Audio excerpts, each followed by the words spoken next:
윤태곤 실장 어서 오십시오. 네, 안녕하세요. 뭐 요즘 계속 조국해서 다 묻혀 있긴 한데 국회 정개특위도 굉장히 중요하잖아요. 예, 이게 예전에 패스트트랙 설명드릴 때도 되게 복잡하지 않습니까? 이게 절차가 오늘도 좀 복잡한데 좀 설명을 드릴게요. 예.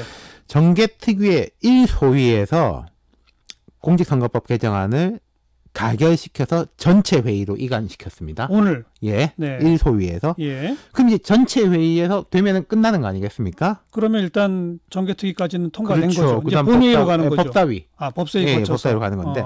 그런데 이제 한국당이 이게 날치기다. 표결하는 과정에서 이제 한국당은 좀 더 심의를 해야 된다라고 했고 나머지 이제 사람들은 그냥 가자 이야기 많이 했다라고 처리를 한 거죠. 그러면서 이제 안건 조정 소위 구성 요구서라는 걸 제출했어요. 안건 조정 소위. 예. 이건 뭐예요? 그러니까 안건을 이게 조정하는 소위죠. 그러니까 이견을 하기 위해서 제적위원 3분의 1 이상이 요구하면은 구성이 됩니다. 네. 근데 지금 이제 총 19명이거든요. 정개특위가. 그중에 한국당 7명이에요. 그럼 3분의 1 이상이지 않습니까? 그럼 한국당 요구만으로도 안건 조정위 회부가 가능해요. 네. 근데 이제 아까 제가 최장 90일간 활동할 수 있다고 말씀드렸는데 안건 조정위에서. 그렇죠. 근데 이 안건 조정위는 여야 3명씩 6명으로 구성이 됩니다.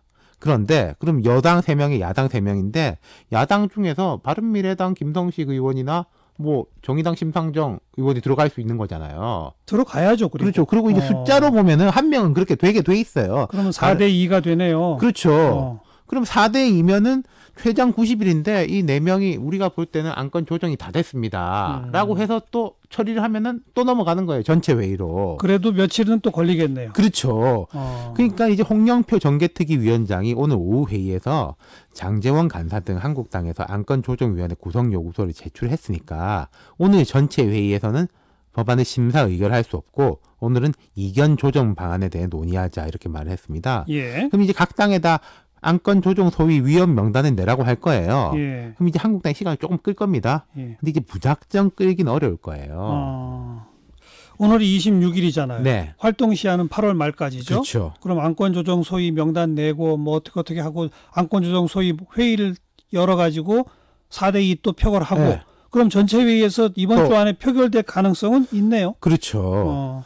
이게 지금 이까지도 진짜 힘들게 온 건데 사실은 민주당 내에서도 좀 적극적인 사람도 있는 반면에 소극적인 사람도 있고 이까지 끌고 온 건 정말 정의당이 멱살 잡고 끌고 온 거죠. 그렇죠. 예. 애초에 그 사개특위 정개특위 가운데 한 군데만 더불어민주당이 위원장 맡기로 했을 때 그렇죠. 뭐 맡을지 민주당은 고심도 했었잖아요. 네.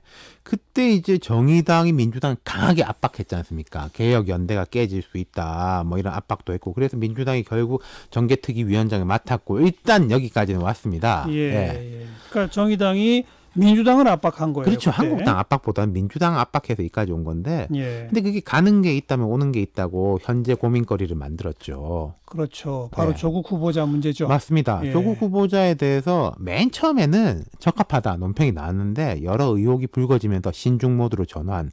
심상정 대표나 이정미 의원 같은 분들이 여러 언론 인터뷰에서 보면 정말 신중한 자세던데 네. 근데 만약에 조국이란 이름을 가리고 지금 정개특위 국면이 아니라는 가정하에 앞서서 김용태, 박주민 두 의원들이 이제 토론을 하셨지만은 시차 토론을 했자면은 그 내용대로라면 평소 같으면 정의당이 입장 정하기 어렵지 않았을 거라고 저는 생각해요. 제 생각에는. 예. 오늘 근데 정의당이 요구한 거에 대해서 뭐 자료 내고 조국 후보자 측에서 한다고요? 맞습니다. 했습니다. 오후 3시부터 김후곤 법무부 기획조정실장 등 청문회 준비단 간부들을 불러서 소명을 들었어요. 정의당이? 한 2시간 반 정도 이제 1시간 45분 동안 들었다고 하네요. 여러 이제 현안에 대해서 소명을 듣고 뭐 대체로 예단할 근거는 못 된다. 소명에 대해 가지고 그리고 뭐 이런 거는 추가 자료가 필요하다. 부동산 거래 등에 대해 가지고는 후보자 측 답변만으로는 납득이 어렵다. 그리고 사모펀드에 대해서는 해명이 불충분하다. 예. 이러면서 청문회를 다 보고 결정하겠다. 청문회까지 보고 결정하겠다. 그러니까 아직 결정은 안 한다. 한 번 더 미룬 거죠. 네. 그러니까 이 부분은 지금 뭐 민주당이 제일 머리가 아프겠지만은 정의당 입장에서도 이게 뭐 이른바 이중대 논란 예. 혹은 뭐 한국당 편들기 논란 이 사이에 딱 끼어 있는 상황이래 가지고 예. 끝까지 뭐 청문회까지 보고 결정하겠다. 그럼 그때 와서 여론이 어느 쪽이냐 따라 가겠죠. 아마도. 예. 예. 그리고 또 공교롭지만 청문회는 9월 달이고 그렇습니다. 정개특위 시한은 8월 말까지고 그러니까 맞습니다. 예, 날짜가 네. 계속 그렇게 엮여서 돌아가네요. 네. 흔히들 정의당이 데스노트에 올리느냐 마느냐 뭐 그런 얘기들이 있었는데 예, 올린 것도 아니고 안 올린 것도 아니고 연필만 들고 있다. 지금은 공책과 그렇게 볼 수 있겠네요. 그 결정도 청문회 이후로 미뤘다. 네. 수고하셨습니다. 감사합니다. 윤태권 실장이었어요.